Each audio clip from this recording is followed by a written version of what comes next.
subvert everything. Families are subverted. Religious institutions are subverted. Every institution in Nigeria is subverted because of corruption and bad governance. I believe that if a leader emerges that is fighting for the nation, not for his base, not for his pocket and belly, not for his family, not for his state, is fighting for the nation, Nigerian youths can be mobilized, because things are so rough in Nigeria now. All right, our guest on today's edition of Niger on Filter is Victor Vishnay. Even though I know you as the first son of Victor Mbazulike, so where did that Vishnay come in? Well, thank you very much, Victor. It's always a pleasure. I'm an entrepreneur also. That presidential thing was just a one-off kind of thing. Now, my name was Victor Amechi. I'm the first son of Mbazulike, the late Mbazulike Amechi, and the present day Mrs. Beatrice Kolade. So the change of name was a series of acts of God, but we won't go into it now because it's not the right place or the right time. But God spoke severally to me and said, choose that name for me and for purpose. You've been in the fight against corruption and bad governance, especially in the agricultural sector. What is it all about this corruption, bad governance in Nigeria and agricultural sector? Thank you, Victor. There's an issue that is basic in Nigeria that's not being addressed. Corruption is rampant in Nigeria. Prebendalism, if you may. And what is prebendalism? It's where the origin of it is where the bishop of a place, of a bishopric, believes that he has right, an unfettered right to the finances and resources of his bishopric. That is the way the Nigerian public servant has grown over the decades to see his office. So when you ask about INEC, the past, the present, it's actually the same thing, because in recent history, during this political dispensation, every INEC office is alleged to have compromised his position, not just in terms of financial misdeeds, but in terms of not delivering to the people what the people expect him to do. What does that mean? You see, in a year, for instance, a year to the runoff to any elections, you hear the government budgeting hundreds of billions of naira for the conduct of elections. And the truth of the matter is that those hundreds of billions, most of it is allegedly pilfered. But even what is left, the election itself is compromised, from the problem associated with security during elections, vote buying, all kinds of things, to glitches, where INEC tells you there's a glitch. And because of that glitch, they explain away the services they're supposed to render. So Nigerians putting in professors, to be heads of INEC, doesn't mean anything. Have they acquitted themselves well in that position? All of them, from before Iwu to the present one that is being appointed. And this one that is being appointed, I don't know much about him, but from something I saw on one of the youth journalists' Twitter handle, there are questions allegedly about his professorial chair and some of his the positions, how he got to where he is. So, Vic, at the end of the day, what I'm saying is that it's the system. The system is wrong. If there's no paradigm shift, you can appoint any person to anything in Nigeria, he will be compromised. Because if he's not compromised, I can tell you, they will not let him get to that position. The fight for Nigeria is a fight by every well-meaning and good-intentioned Nigeria.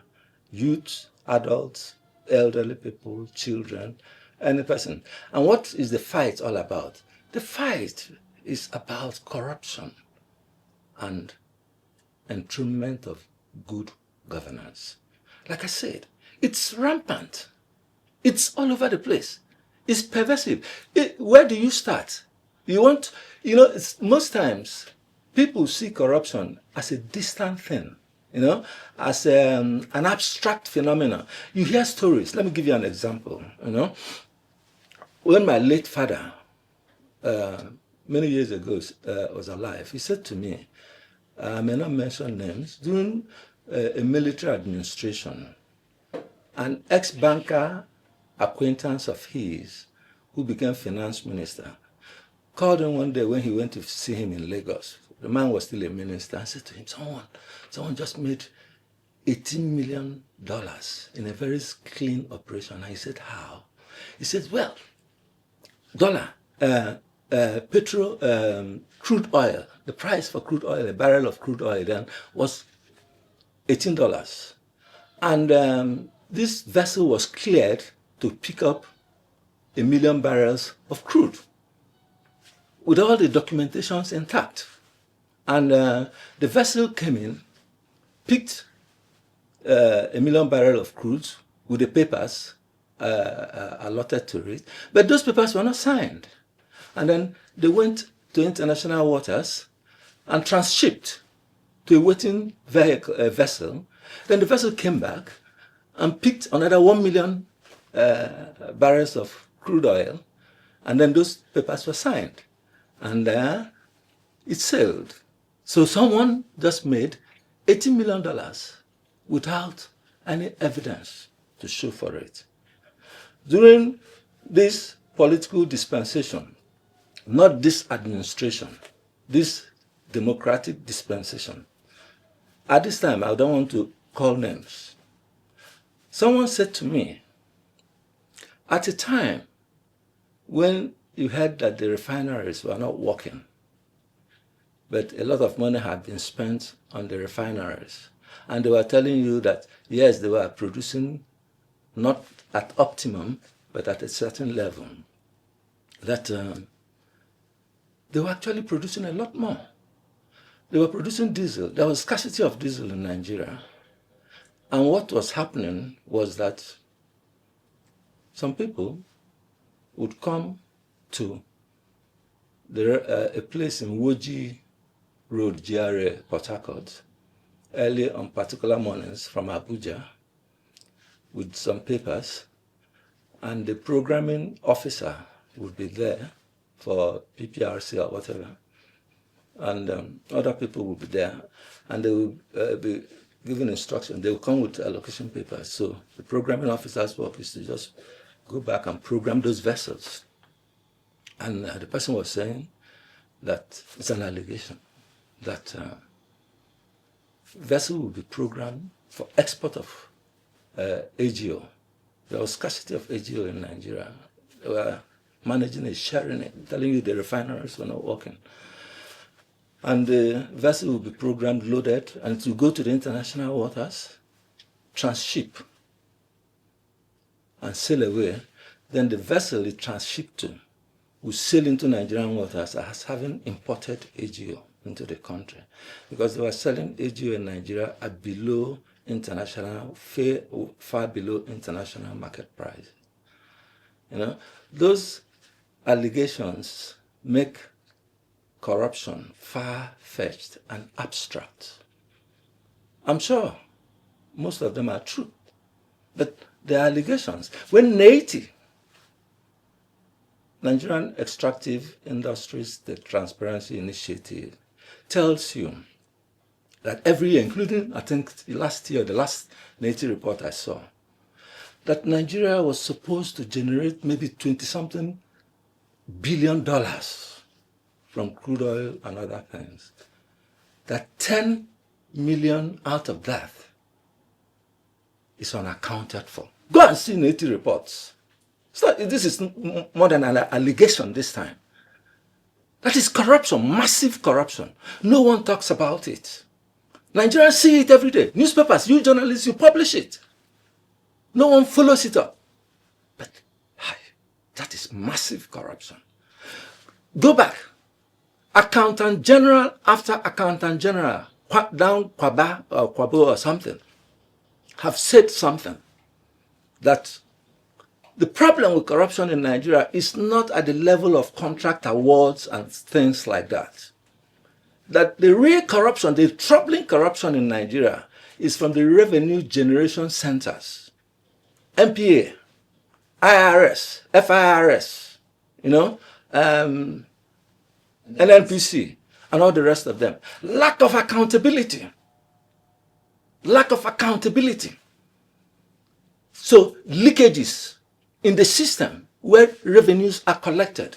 Major leakages. These are Accountant General after Accountant General. To the Senate.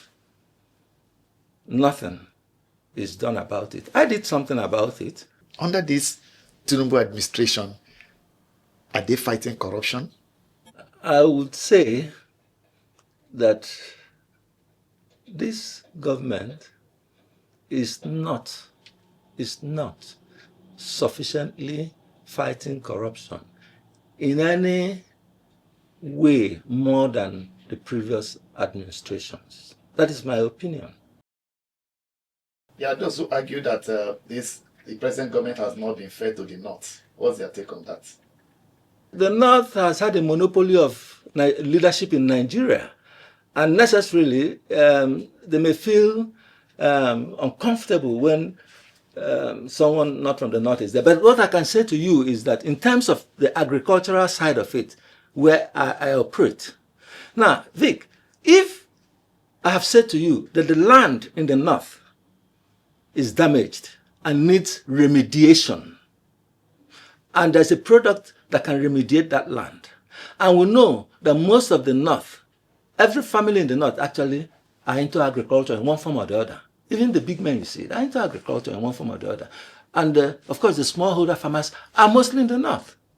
Now, if this administration has not given them the proper solutions to their problems, primarily in the agricultural sector, then they may be right in saying that they have not been fairly treated. And again, more importantly, before I forget, Vic, there's a problem. I wrote the president to this effect, and I think maybe the minister or someone. There's a problem with this country, including this Tinubu administration. They want to give impulse, the budget billions and billions of naira as agricultural support initiative for impulse to farmers. The wet planting season in every year starts about May in the southern parts of Nigeria and about July in the north. You know what happens? And this administration, quote me, I can give evidence. I can provide evidence. They don't give input. The little they give, instead of input for 1 hectare of land, they give insufficient input. Normally, even if you are using chemical fertilizer, for instance, you need about 6 to 12 bags of chemical fertilizer, NPK urea combination. They will give 2, 3. Huh? So it's insufficient to address the problem. And the northerners, remember, are the ones into agriculture. And then, do you know when they will give the input? Including this Tinubu administration for last year or 2 years ago. I think last year. When farmers are harvesting, they start giving them inputs. So how is the Tinubu administration fighting corruption? That's what corruption does to the system, to the people of the thing. They subvert everything. Families are subverted. Religious institutions are subverted. Every institution in Nigeria is subverted because of corruption and bad governance. So, in the light of all of this, who can stop Tinubu in 2027? That's where the fight for Nigeria comes in. Unless there is a paradigm shift. Because the entire system is corrupted. for effective change in the way things are done in Nigeria, the fight is against corruption and bad governance. Do you understand what I'm saying? If you don't fight corruption effectively, not mouth, if you don't fight corruption effectively, if you don't fight bad governance effectively, you're not going anywhere. Of course, he will come back. Look at what is happening across Nigeria already. Governors that even not from his party are endorsing him because of the fear of EFCC. Because the allegation again is that EFCC is used against some people, that other people in the system are not used. We've heard of people in this country who are being investigated by EFCC. Suddenly, when they change and go to the ruling party, not just necessarily this administration alone, when they change and go to the ruling party, EFCC, you don't hear anything about the corruption anymore. So, I am worried that Nigerians, especially the youths, are not fighting for Nigeria. And that's why I say the fight for Nigeria. The youths, as you well know, are 60-something% of this economy, which is the segment of the population that you can put to productive use. And Nigerian youths are brilliant, very resourceful people. But the problem of corruption is there. So, if the problem is not being solved effectively, if it's just a cosmetic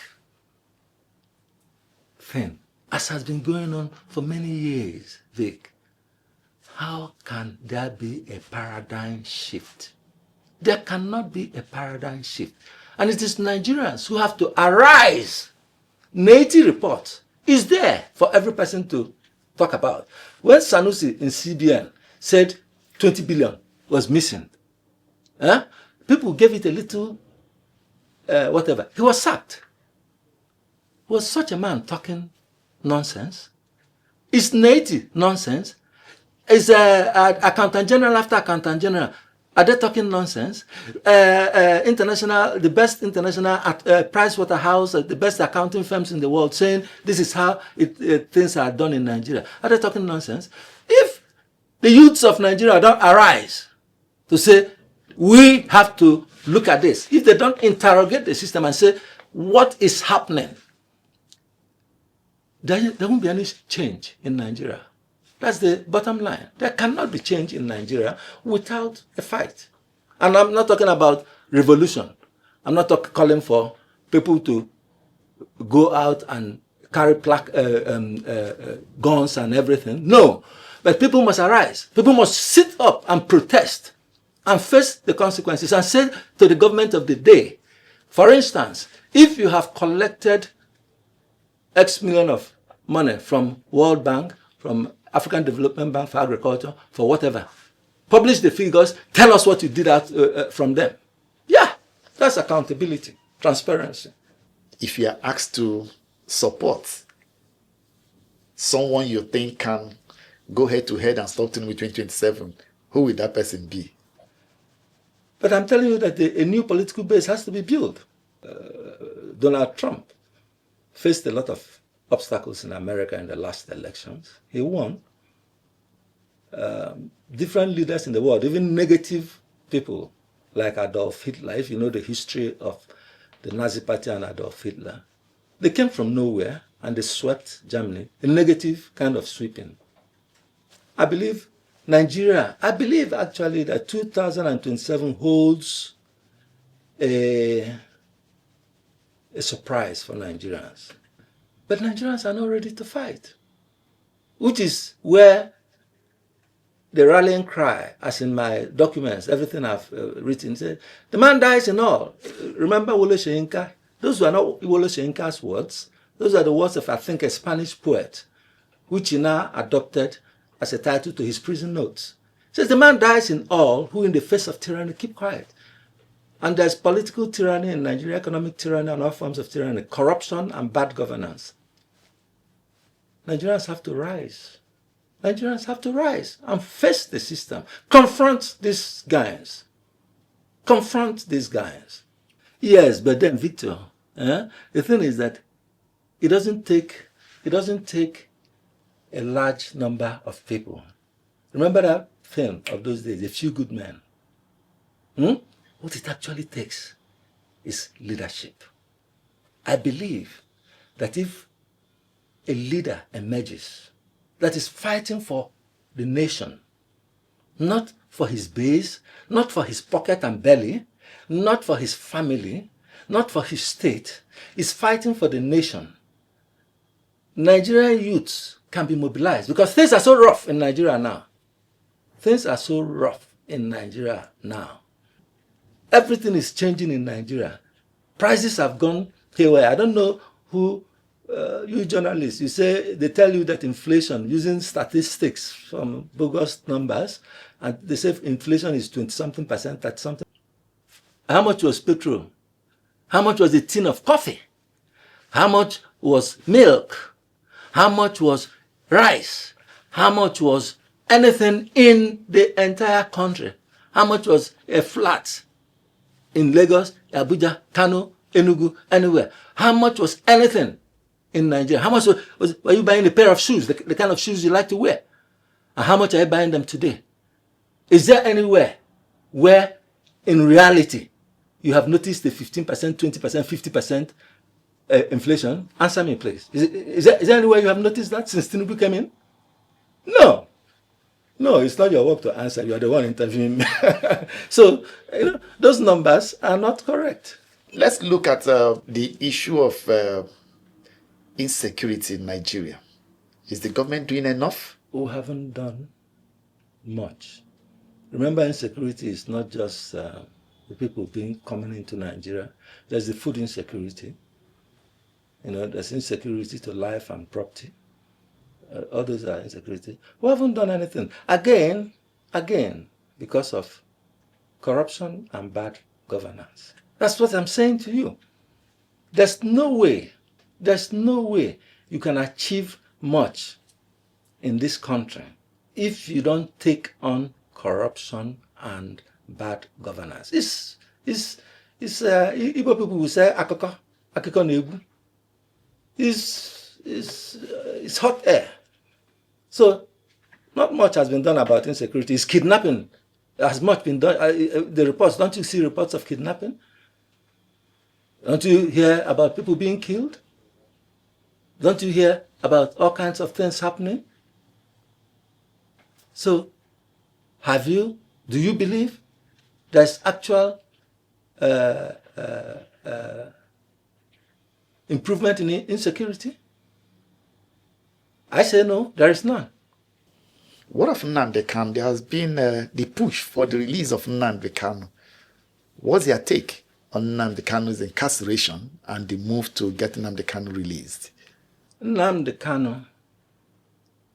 Kanu should be released. I don't agree with the method of his fight. The man was angered because is there even marginalization and all that? I think there is evidence of that. But is the solution such as Nnamdi Kanu was preferring? I say no. So he was telling the truth, but he was approaching it with the wrong solution. And if for instance, the Boko Haram people who have killed hundreds of thousands or tens of thousands of people in Nigeria are being pardoned and even integrated into the military as is being alleged, why shouldn't Nnamdi Kanu be released? Why? Nnamdi Kanu should be released. Remember, my late father actually went to Buhari to ask for the release of Nnamdi Kanu. So I would ask the Tinubu administration to release Nnamdi Kanu. What is good for the goose is good for the gander. Not because I agree 100% with what Nnamdi Kanu was saying and doing, whatever they were, but Nnamdi Kanu deserves to be released.